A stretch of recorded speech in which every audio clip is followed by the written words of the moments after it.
What's up, everybody? Welcome to the Spread the Positive podcast. I am your host, Trent Denson, founder of Spread the Positive and STP Productions, where our mission is to bring light to what's going right and to showcase and facilitate efforts that are making a positive impact in our local communities and beyond. Be sure to check us out, spreadthepositive.net. And also, if you're looking to get involved with the STP Podcast Network, please reach out and just check out all the amazing shows that are on the network.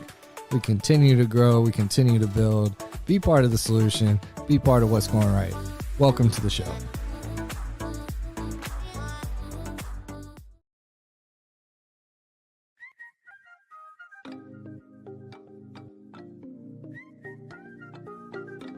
Hey, my name is Brian Nell. I'm a mortgage loan officer with Primis Mortgage. I want to tell you that I absolutely love being a member of the Spread the Positive Network. It's such a great mission and helps bring so much positivity to our community. It's truly be a pleasure to be a part of what they do. There are a lot of ways to navigate financing a home, and in markets like this, having the advice of a trusted local professional is key to making sure you get the right advice for your specific circumstances. Whether you're interested in the purchase of a new home, second home, or have a need for a refinance, I'd love to earn your trust. If I can help you nail your mortgage, call me at 615-243-3976 or visit nailyourmortgage.com. Primis Mortgage is a subsidiary of Primis Bank, a member FDIC, equal housing opportunity. As always, all loans are subject to approval. Primis Mortgage, NMLS number 1894879.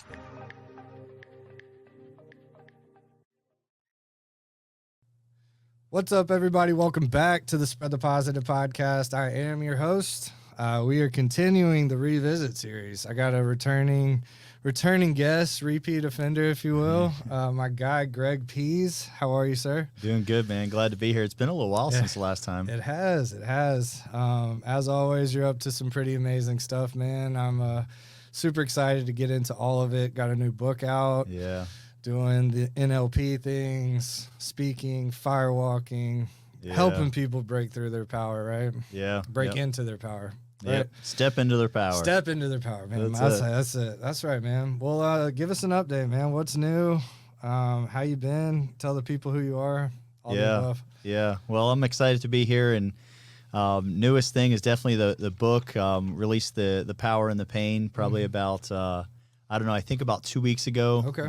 We got to best-selling status on Amazon, which was, dude, that was super exciting. Yeah, man, that was incredible. I like how I worked with a publisher. Dreamstarter is the publisher I went through, and it's self-publishing, but they carried a lot of the heavy work for me. That's amazing. And I liked how the owner of that business said, he said it's an accolade it'll never go away. Right. What's written in that book will exist forever. Man, that's so cool.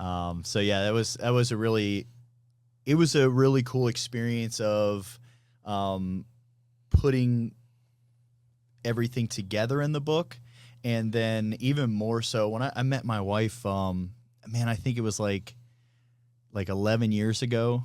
And I tell people all the time, like when I met my wife, and so everyone listen, they got to take it at face value. But if you meet my wife, you'll realize how true it is. I met my wife. I had so I had a cell phone in my hand, but it was Sprint, and it was turned off because the bill was overdue. I had a bank account. It was a Bank of America, but it was overdrafted. And I had no car. I had no money. I like to, I hear people tell their story like, oh, I started with like 38 cents. I'm like, I started negative. I started owing money. But I told my wife back then, I said, I remember like I was smiling and I just felt this, like I knew I was going to write a book and become a speaker. Now, how did I know? I didn't really actually know. You knew that right then? 100%. And you told your wife that first? 100% when we first met. Wow, dude, that's so cool. cool. I had nothing, and I said, all this is temporary. I said, I'm going to be a speaker, and I'm going to write a book. Dang, I just got goosebumps, man. Yeah. Let's go, dude. Yeah. That's what I'm talking about. Yeah, roughly 11 years in the making of wow, turning that into a creation. Man, congratulations. That's thank what you. we're talking about around here. Bringing light to what's going right, man. Pursuing dreams, manifesting things. Yeah. 11 years in the making, man. Give people a little background. We don't have to dive too deep. Yeah. Go back and listen to some previous episodes. Greg's been on a couple of times. He's got one of the most incredible stories, inspiring stories, just put stuff in perspective stories that I've ever heard of. And that's, I mean, I just salute you every time I see you, man. Like, it's so awesome seeing what you're doing and the lives you're changing, despite everything you've overcome, man. Like, it's just, like I tell people all the time, like, it's a story you can't even fully grasp. And what you're doing is so powerful, man. So I always just want to give you your flowers for that, man, because it's, even just reading through the first couple chapters of the book, it's just that immediate reminder, like, whoa, this guy has been through it. So if you don't mind, just give people a little backstory, and then kind of we'll get into where you're at now. Yeah, that sounds good. I appreciate all the encouragement and everything you shared. And for everyone listening, I had experienced graphic child abuse at a very young age, between the age of about 3 years old and maybe around 10 years old, by the hands of my stepmother. And when I was 7 years old, I witnessed my stepmother kill my 5-year-old brother. She said he fell off a pool deck and had threatened me and my brother's lives to say any different. I ran away when I was 10, and eventually I found myself, it didn't take too long, I found myself in detention centers. And, when I... 10 years old, where, though? Can you tell us, where were you again? New Jersey. Yeah. Yeah. I mean... Yeah, it was... Okay. It was rough. Yeah. And I found myself in detention center, and I think from the best I can remember, I went to court. I think it was maybe like criminal mischief or something of that. Maybe it was, that's what I think. So it was like 9 months I was supposed to be there. And when that time came to an end, built a little bit of a bond with the people that were there. And they were like, dude, you're getting out of here. You're getting to go home. And, they were excited for me. And it really, like, this big weight, like, going home. Like, I was like, oh, shit. I remember asking the people that work there, like, what happens when you get out? And I was hoping that they would just, like, let me out the front door, but they call your parents to come pick you up, of course. That's wild, man.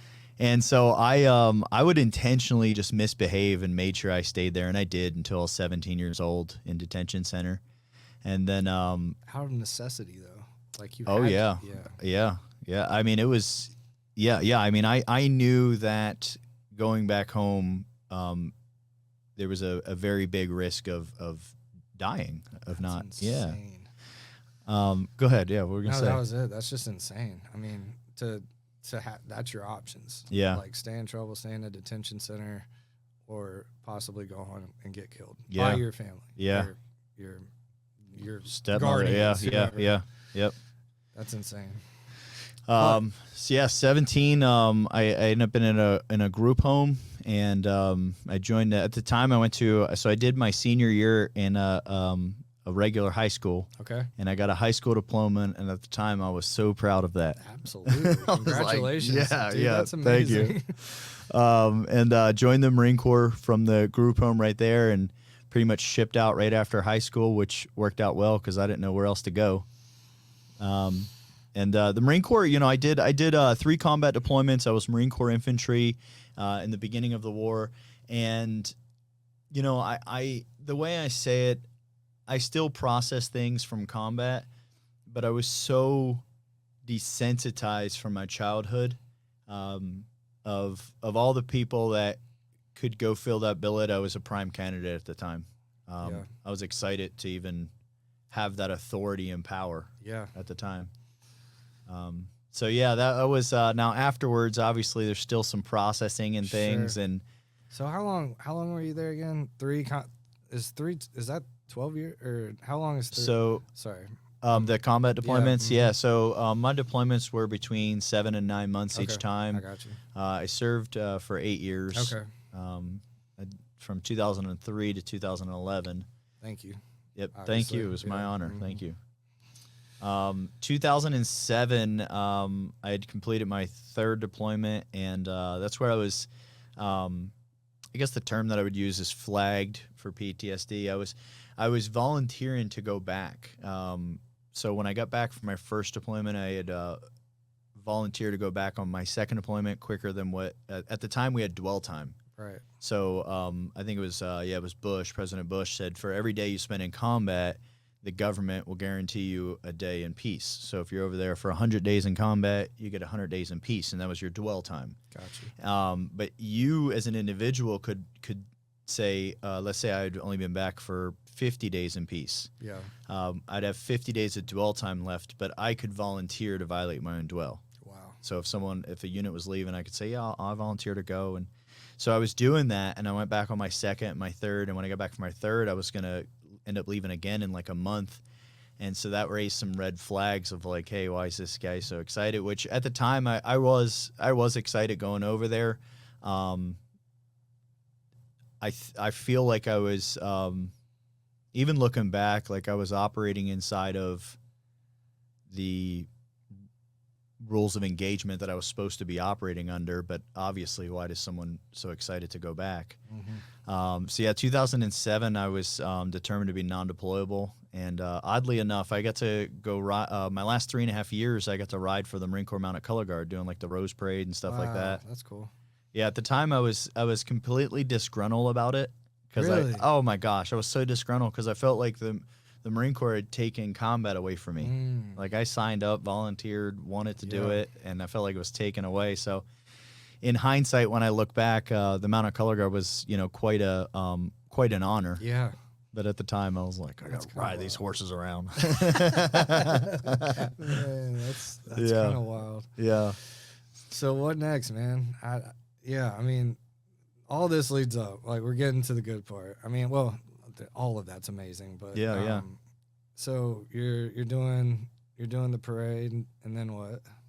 Well, really getting out, when I got out of the Marine Corps, 2011, that was my dark night of the soul moment. Okay. I did not, the way I say it, like I didn't know how to take care of myself as an adult, which sounds a little bit odd, but I was so institutionalized, even before, roughly 11 years old, we're in detention centers, group homes, military. But even before that, how I was living as a young child in the household with my stepmother, everything had a place, a time. I was so institutionalized. I really had no clue how to take it. It didn't take, but I 2-3 months. I don't know. I had an eviction notice. Wow. I didn't even. It sounds weird. Like I didn't know how to grocery shop. I didn't know what you were supposed to buy. You've never done it? I mean, No, yeah. We had a chow hall in the military. Yeah. The food was cooked for you. Right, man. Yeah. That's That's transition that so many veterans struggle with, though. Yeah. Like that's a real thing. Yeah, for sure. Man.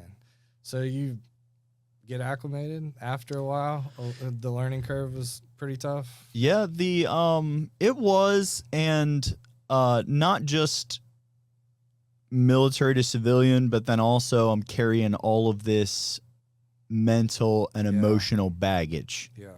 And it was really heavy for me. I mean, I almost killed myself in that studio. And I started reading books. The first book, now I've been asked many a times, I don't know the author or the title, but the first book that I read was on forgiveness. Man, thank God. And thank God. And I read that book as a challenge to God. So I didn't believe that, or let me say what I did believe. I thought that all of the books, all of the motivational speakers, coaches, I thought it was all snake oil. Wow. But not like a little bit. Like I thought that like there was like I knew it was, and the people that knew it was, and then the people that are getting duped. Yeah. And that's what I really like. I thought it was all snake oil. Wow. And at my lowest time, I found this book on forgiveness. And I read this book as like it's hard to even put into words like how I felt called to read this book. Wow. That's Like God, right?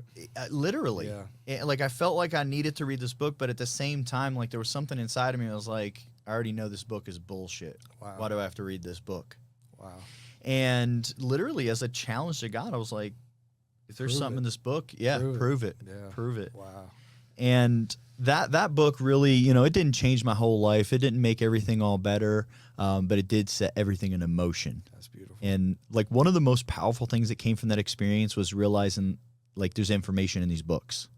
Like that was huge because it was like, let me go get another one. Yeah. The next biggest thing for me was out of that experience is like as simple as this sounds, but this is what I downloaded. This is what kept me going at the time, was realizing that forgiveness is a decision. And like so small, so simple, but it really was an aha for me in like the fact that prior to 2011, like I hated my stepmother. And understandably. Yeah. Yeah, I mean, let's not get it twisted. Yeah. She was not a good person, obviously. No. Horrible person. Yeah. And when I like reading this book, like, again, I don't know if that's what the author even wanted someone to get from it, but that's what God wanted me to get from it. That's what's important. You know, the realization of like forgiveness is a decision. In my mind, what I quantified was like, if forgiveness is a decision, forgiveness is a discipline. Oh. So like a decision is a discipline. Like I have to make this decision. I have to be disciplined and make the decision. And that's where I started almost like a challenge. Was like, well, if forgiveness is a decision and decision is a discipline, then forgiveness is a discipline. And if it's a discipline, then I already know I can do it. And that's literally, wow. Yeah, I mean, this is what I pulled from this book. Wow. And when I first started, now obviously there's a lot more to the journey that unfolded in the next 13 years. Sure. But when I first started, I literally I thought like, if that's it, then I'm going to decide I forgive her. Now, that didn't last minutes. Yeah. And I was like, no, fuck that. She can't be. Like, she can't be. And then I related it to, I used to do competitive bodybuilding. And I related it to eating healthy. Yeah. And I thought like, just because I ate this meal, like I had to decide to eat this meal healthy. And then when it's done, like another meal's going to come and another decision has to be made. And so we have to keep making this decision to make it to game day. Right. So this is just what I was quantifying in my head. Just like, okay, I got to keep making this decision. And that stabilized me enough to read enough books to gather enough new pieces of knowledge and to connect with the next people that I needed on my journey. That's amazing. Yeah. So that was the first stepping stone. And forgiveness, man, like that, I can't imagine. Like, honestly, I can't imagine those like initial thoughts, those initial processes. And then to have, like you said, the discipline to just stick with that. Yeah. Man, that's some powerful stuff, dude. And like, I know we all struggle with a certain level of guilt and shame, like 100% of people do. So having that forgiveness, not only for people that have done awful things, but also the forgiveness to yourself, to self-inflicted stuff. Like, what do you say to that? Like, well, let's just keep on that subject. You were going through all the forgiveness stuff for your stepmother and all the stuff that produced. What did that lead to? Or, I mean, obviously, yeah. Can you speak on that? Yeah. So many books in the beginning, for the first several years, I was blown away. I like to say, you know how like, I've definitely said it before, and maybe you've said it or you've at least heard someone say like, you know, I say like, common sense just isn't that common. Or we might see someone do something ignorant, and I mean that by the definition of the word, like with a lack of knowledge or a lack of wisdom, and then we're like, how can that person not know? How would they do it? Why would they do it? I say that to say I love myself, and I mean this candidly, and I mean this literally. I was that person. I didn't have a lot. I missed a lot of those small life lessons that get passed along. Yes. Yeah, foundational things, yeah. So I was very ignorant. And then the flip side of that is like the things like I would read these books and I felt like I was finding gold nuggets. Wow. Because I'm like, what? And I would literally go out and like I treated my life like an experiment. Yeah. Like, I didn't know because I read this that this was this way, but I'm like, oh, I've been doing it this other way. Let me try this. And I would literally be mindful of like, what are the new results? So this was awesome. Yeah. I was so excited to be able to change. Yeah. Just try. Yeah, just try things. Yeah, yes. Like, what? Yes, That's amazing. And eventually it led to, going to different NLP and retreats and things of that nature. Let's yeah, get go into ahead. NLP, man.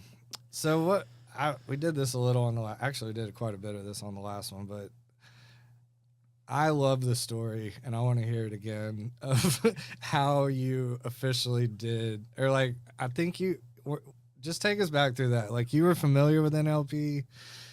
There was a touch of that snake oil feel still. Yeah. Right? Oh, yeah. And talk to us about that. Yeah. So all the experiments led up to NLP, basically, Yes, right? yes. Okay. So take it from there. I overheard two people to say talking about NLP. A gentleman and a lady were having a conversation in like a coffee shop. Okay. It's not my conversation. And in NLP, NLP is Go ahead. what's that? What is NLP?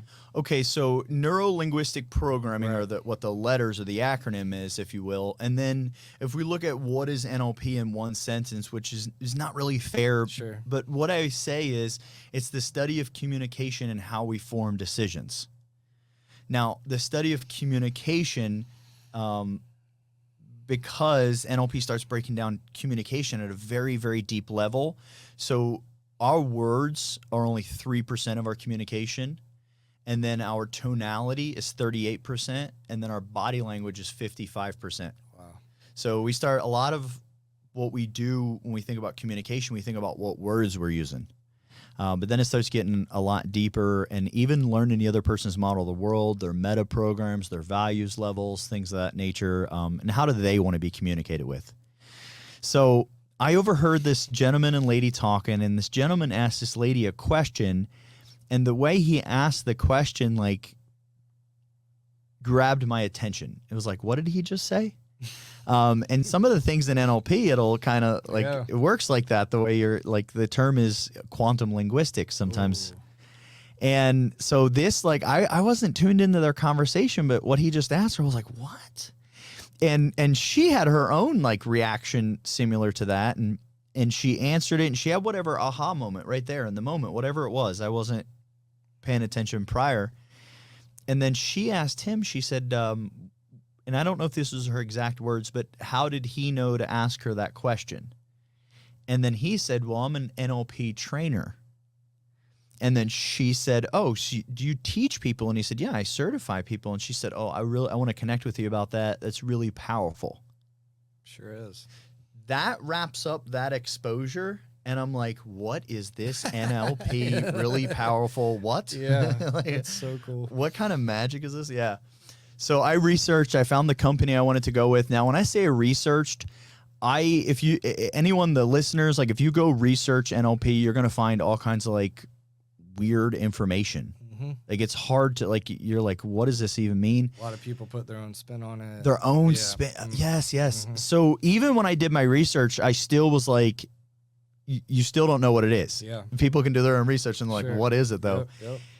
But I kind of like that book, I felt called to it. Yeah. Because I couldn't even explain. I didn't even know what it was that I was investing in. Literally. And I'm like, but I really feel called to this. And the first training I went to was a 9-day training in Orlando. And when I got down there, it was probably like the end of day 2. And I called my wife from the hotel in Orlando, and I was like crying because I thought that they had duped me. Yeah.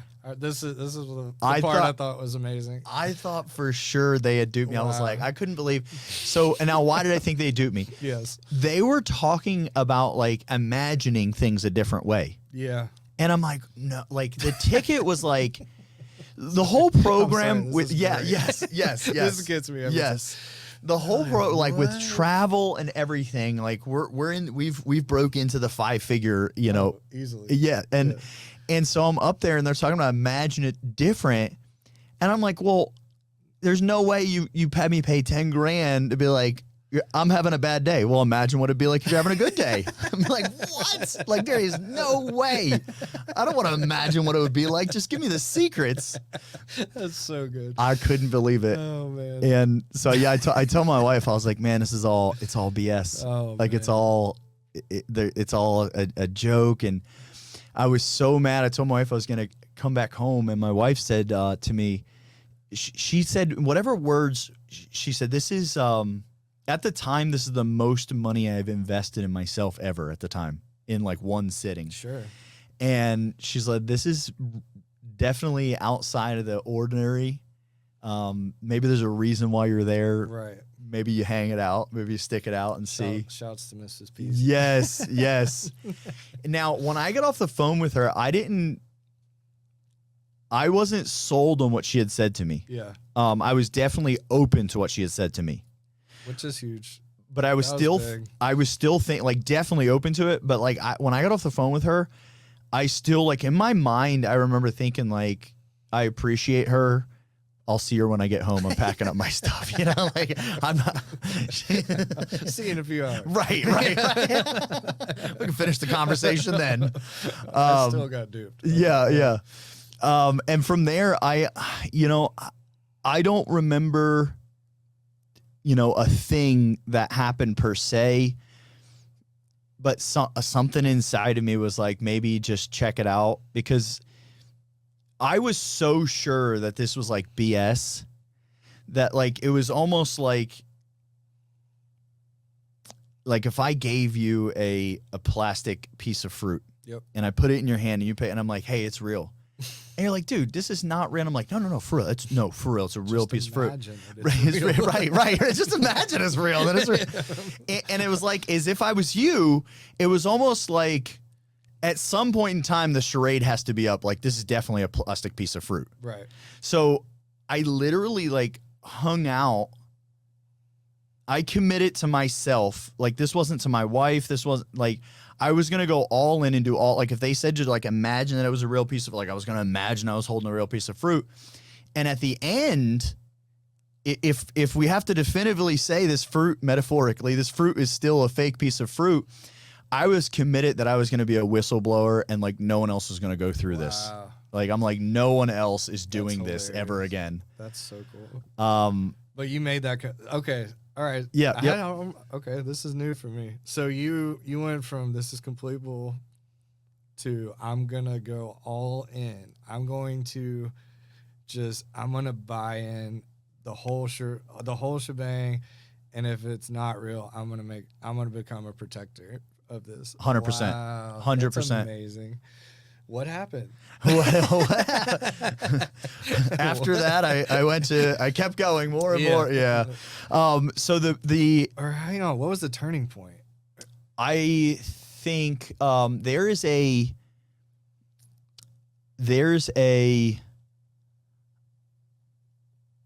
two turning points. There's a technique, if you will, a modality, a tool in NLP called parts integration. Okay. And so we won't get too deep in what is parts integration and so forth. But I had an experience first with parts integration while I was there that it's a bit hard to put into words, but when I had this experience, like things shifted inside and I was even like questioning like the experience itself. So that was a start. That was definitely that was like, I was like curious. Mm-hmm. And then going through timeline therapy, which is separate from NLP. It's another modality that I've got certified in and worked through. But having the experience of going through timeline therapy, I don't know how much I realized this while I was going through with it, but in hindsight, looking back now, it blows my mind. And like, that's almost it's part of my passion for sharing my message. I knew how crazy it sounded once for someone to tell me like, we need to use your imagination if we want to heal. But now I understand that every traumatic thing that we've been through, but you know what? Let's remove the label of traumatic. Everything we have been through, only exists in our memories. So like yesterday doesn't exist anywhere except for in our memories. And if I was to ask you to tell me about yesterday, you couldn't do so until you pull up the memories from yesterday. So they're not even in conscious existence. And you're consciously aware of me speaking right now, the microphone, my tone, my hands, but you could pull up or remember any of your memories. But in order to do so, you would have to utilize your imagination. Yeah, you're exactly right. You'd have to utilize in order to see yesterday. Yesterday is no longer in existence in any way, shape, or form. You'd have to imagine what played out yesterday, because you're not actually seeing what played out yesterday. So you'd be imagining it. All of our trauma exists in our memories. And if we're going to access our memories, we have to access our imagination. Right. Wow. If we want to heal our trauma, I now understand that we actually have to heal it through our imagination. Wow. The way we hold the memory is what gives it the value. Yeah. Whatever the value is. So is it a good thing that happened, or is it a bad thing that happened? And if it's a bad thing that happened, it's having some type of unconscious behavioral pattern play out for us by today's standards. So yeah. It's deep. It's deep. Yeah. Go ahead. That was, going at the practitioner level, that was for me for self. And when I got done practitioner level training, I knew I was sold that I had shifted, and it was really hard to put into words. Like when I got home, my wife was like, "So what was it?" And I'm like, I see I'm still downloading. To see everything differently. Literally, differently. Eye transplant, Yeah. Everything's different. Yeah. Wow. And I definitely was sold on the idea that this stuff is real, because I had an undeniable experience. But I got to tell you two things. One, I didn't, there's the unknown. So we don't even know that we don't know about this. Right. Then there's the known unknown. So me with golf. Sure. Lesson one today. Right. Lesson one today. We did lesson one golf today. Instructor. That's right. So the unknown, we don't even know that we don't know it. Yeah. Then the known unknown, it's hey, I'm aware that I'm not good at this thing. I don't have the skill set for this. And then the known and the unknown known. Okay. Going through NLP the first time was taking me from the unknown to the known unknown. Yeah. So when I got done at the practitioner level, sure, I had some tools, but how much are you going to integrate? I had a lot of changes, but if I taught you how to use an entire, a whole bunch of tools to fix a car. Sure. And I taught you in 9 days and relentlessly studied and tested and everything. You still only have so much exposures with the tools. Right. Okay. Right. So they had taken me from the unknown to the known unknown, as in now I'm aware that there's a deeper way to communicate, but I'm not unconscious with it yet. Wow. I'm I have to know be exactly what you mean. to be very conscious of all the things. Yeah. And when I got back, I was even wondering, I had such a powerful experience for myself. I was wondering to myself, I remember thinking, did they use the tools that they taught us? I was literally I had such a powerful experience. I was wondering, I'm did they use something more advanced? Did they use something else and then teach us this? I literally was right. So I'm curious. Yeah. I was literally curious, does this stuff work? If I was to do this and help other people, does this work? Right. Because when I went through NLP, I didn't go through because I wanted to be a coach or at the time, strictly your healing. for right? me and my journey. Yep. Yep. And so Xander, he was 5 at the time. He's now 9. But being slightly on the spectrum, I started experimenting with him. Sure. So I started communicating differently with him, and immediately, like, I would try something out and I would get a different result than what I was getting before. This in a positive way? Oh, definitely in a positive way. And this is where I realized, like, okay, this is real. Yeah. Like, this actually, it matters how we communicate, not just with our words. Wow. So That's awesome. from there, that's where I really just was like, I got to learn this whole thing. I went and I got certified at the master practitioner level, and then at the trainer level, and started started sharing it with the rest of the world. Dude, that's so awesome. So that's where you are now, GP Mind Growth Academy, right? GP Mind Growth Academy. Yep. Talk to us about what all that encompasses. Yeah. Well, and since we've went through new yeah. And I'm and at some level it'll keep evolving. Yeah. Keep adding the next modality of healing. GP Mind Growth Academy overall is the mantra I like is step into your power. Yep. And I say it jokingly, but also it works. I like to say I help people fire their parents. I love that. And here's what I mean by that. Do we all have to fire our parents? Of course not. But all of us, if you're listening to this, we have all existed from 0 to 7. We were 0 years old and all the way through 7 and past that. Yeah, sure. And 0 to 7, we're in an imprint phase. Yep. So we take everything in just as a truth and we accept it as it is. And a lot of us tend to, maybe I would say, forget, or maybe we just don't realize our parents, this is their first time walking the earth too. Sure. And when we were 0 to 7, they were 20, 30, 40 years younger. Yep. And 20, 30, 40 more years more ignorant. Yeah. And then so they did the best they could, but at the time they were like our age or younger. Yep. Okay, they're doing the best they could, and by the way, I'm still messing it up at my okay. We're all gonna do that. And so they did the best they could, and then we never and by the way, this isn't everyone. So some people had great parents, and shared back all the information with them. But a lot of times, as our parents get a little bit older, they realize, like, oh yeah, that probably wasn't the best decision. But if they have never been through their journey, it's easy for us as in humans, it's easy for us to think, well, I had to figure it out. They got to figure it out. I can't break down everything for them. Right. But really, we need to go back and re-audit 0 to 7. Yes. What things did we accept as a truth? Because things happened, like whatever they were. Yep. Good, bad, indifferent, cold, warm, doesn't matter. We were here. We had experiences. And now we think that we have to, must, should, aren't allowed. These rules we are opposing on ourselves. Yep.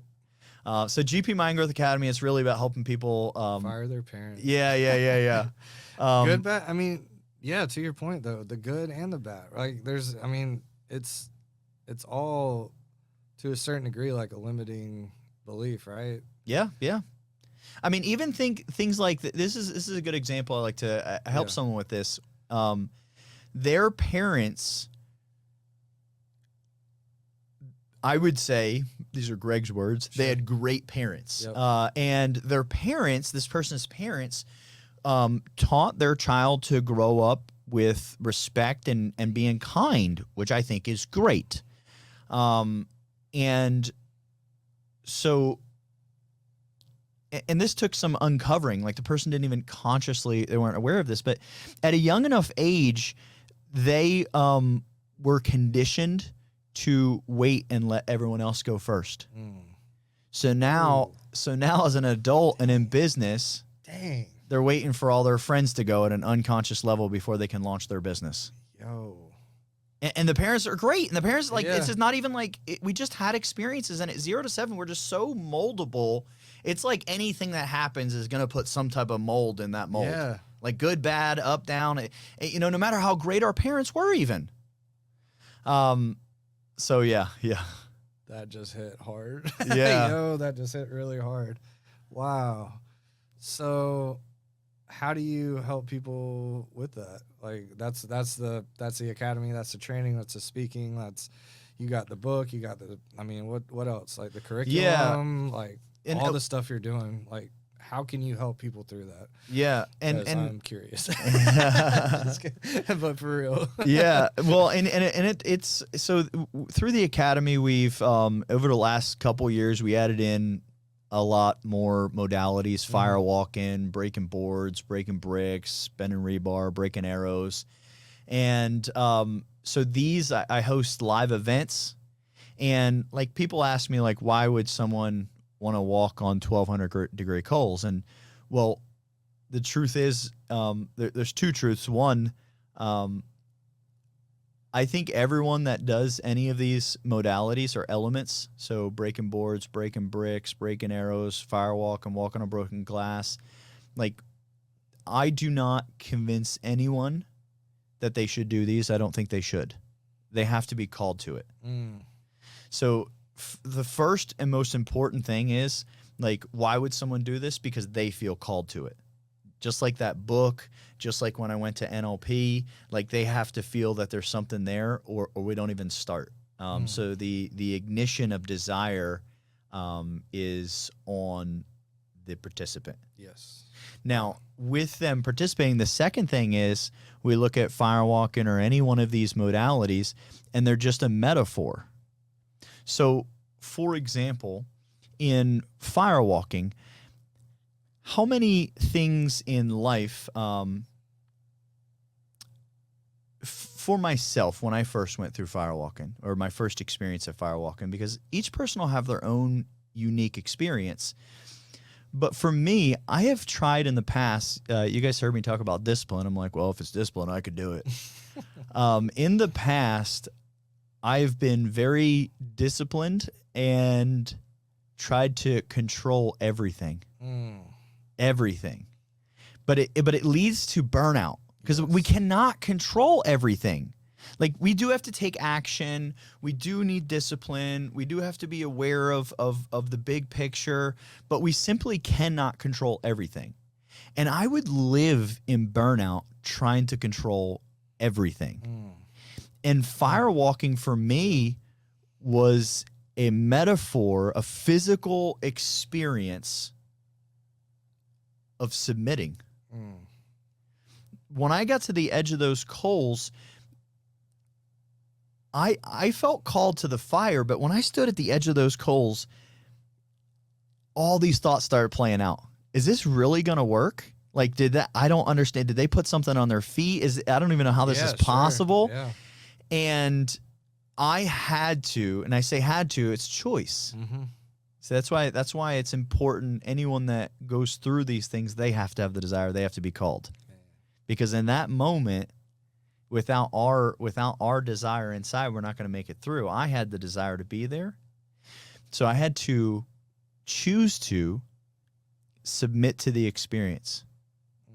So I had to let go of all of the negative thoughts. And here's what's more, when we try to get rid of negative thoughts, it's like we can never get rid of them. And there's really a neurological reason for this. We can't think about anything. We can't think about anything. I guess we could. Yeah. We can't. You're like, we can. We can think about anything. We can't think about nothing. You're like, can we not? You're like, I think we can. Like we're thinking about that. Sorry. You're like, so you can't use your imagination? I'm so confused. I'm just kidding. Yeah. We can't think about nothing. There you go. That's it. Yep. So if the negative thought, imagine if our conscious bandwidth, or that which we're thinking about, was a room, and the negative thought was a person, and if we try to get rid of the negative thought or get rid of the person, the room can never be empty. So as soon as we usher them out this door, they're running around coming right back in the next door. Because the room cannot be empty. We can't think about nothing. Right. Okay, and so then what is it that, if we're going to get rid of negative thoughts, we have to replace them. So when I'm standing at the edge of these coals, if I want to get rid of the negative thoughts, I have to replace them. And then what do I replace them with?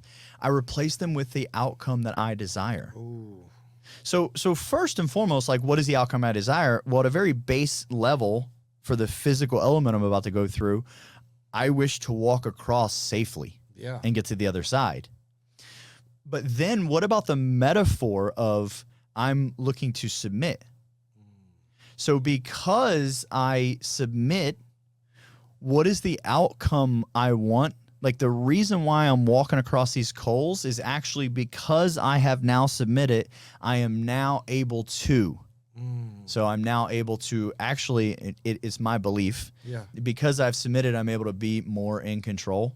And we can talk about that in just a minute, but what does that look like? But then I start seeing, what does this look like? This thing that I want, what I desire to happen, what is it? And then having that physical experience of crossing the coals literally rewrites our neurology. So when I say rewrites our neurology, it sounds all like, what? Okay, listen, if we play, well, think about this. If like someone plays a guitar, well, they weren't born knowing how to play the guitar. Their neurology was rewritten. So now, and depending on where they're at, right? I have a buddy that plays in a band. And so he plays on a stage. He unconsciously plucks the guitar while he's paying attention to the sound, where people are at on the stage, what the audience, the energy is doing. His neurology was rewritten so that he could unconsciously do this behavior. Right. Okay, but the catch is, in order for that to happen with a guitar, it required repetition. Right. So what I mean is, like, the first time he practiced, he wasn't unconsciously able to do it. Second, third, fourth, maybe the 100th time, maybe. Sure. Okay. So what we find out is we can rewrite neurology at an unconscious level with repetition, but there's a violation to that with intensity. Yes. So what I mean is, first time someone learns how to play the guitar, they cannot do it unconsciously. They have to do it a whole bunch of times. Okay. But if the experience is intense enough, one time is enough to rewrite the neurology. Okay, an example, people are probably thinking like, what do you mean, Greg?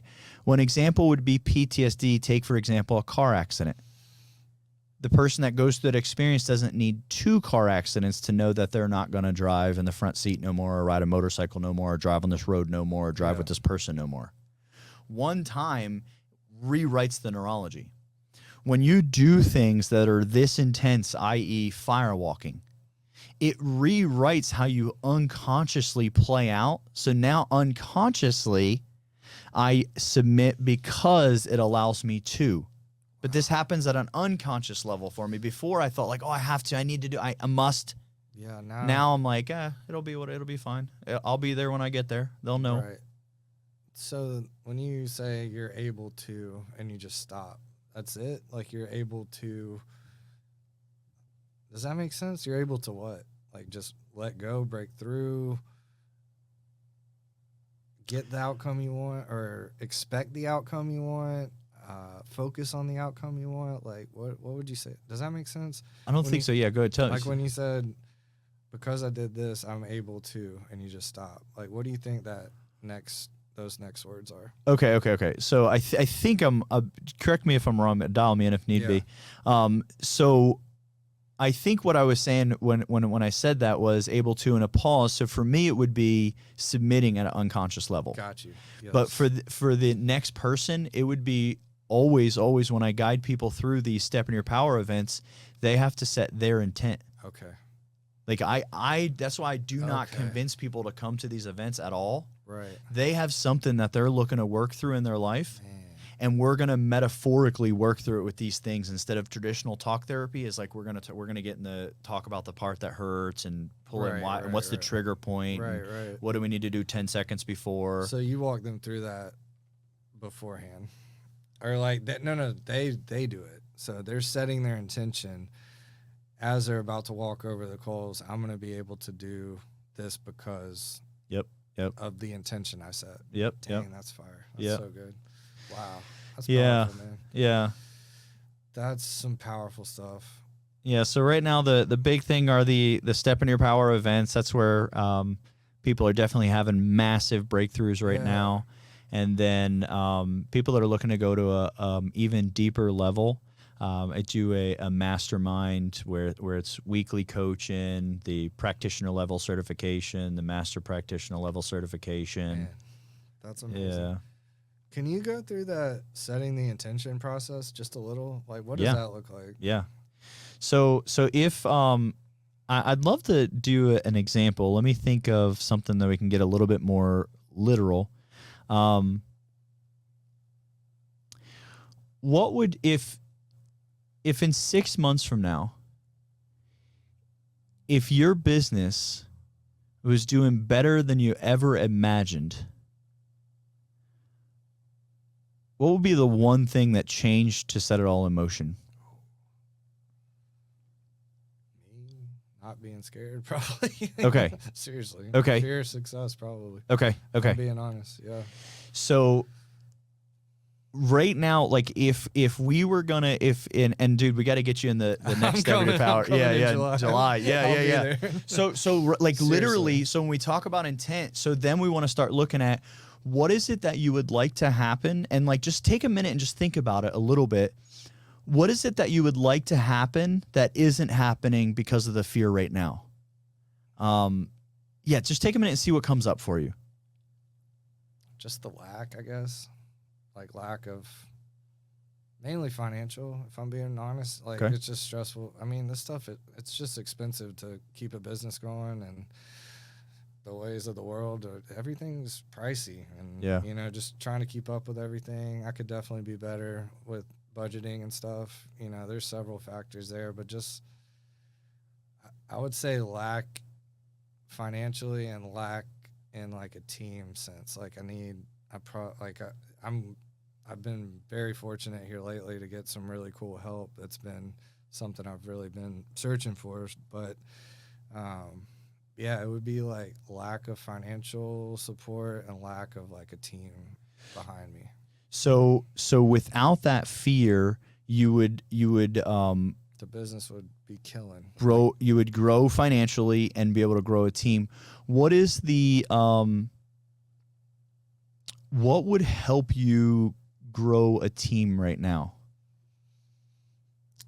Finding the right people. Okay. And what do you think holds you back? What held you back in the past from finding the right people? Not looking hard enough. Okay. Or not asking. Okay. Honestly. Yeah.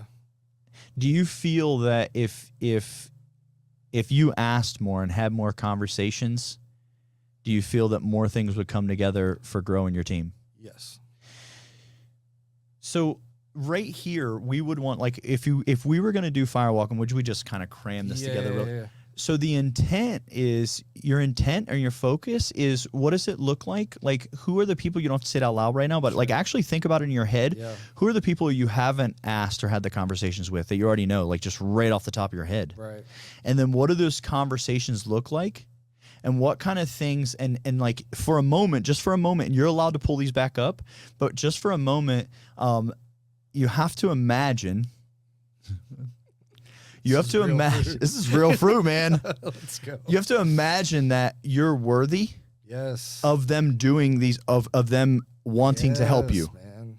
What is it that we're asking them? Who are the people? What is it that we're asking them? See, this already starts to put your focus in literally, like later on today, tomorrow, like this, we just began a neurological anchor. Wow. So literally take that. Worthiness is huge. Take that and start running with it. So literally, if you have negative thoughts in your head, I said, if we're going to get rid of them, we got to exchange them. Yeah. Exchange them with this.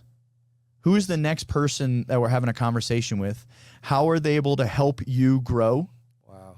And realize that you are worthy. By the way, if we all, and I think you may have said this earlier, I'm not sure, I think you may have, like we all like struggle with a little bit of self-worth, I'm going to suggest, okay? I'd say 100%. Anyone that's listening that says they don't, I say reject that. Good. I don't want you to. Yeah, okay? right. Okay? Well done. Literally, okay? Yeah. But also, like, so first there's a journey of, like, there's a journey of self-love. Yeah. So the more we can realize, like, how much we love ourselves, the more we can receive love, the more we feel worthy, we're allowed to have things. Yeah.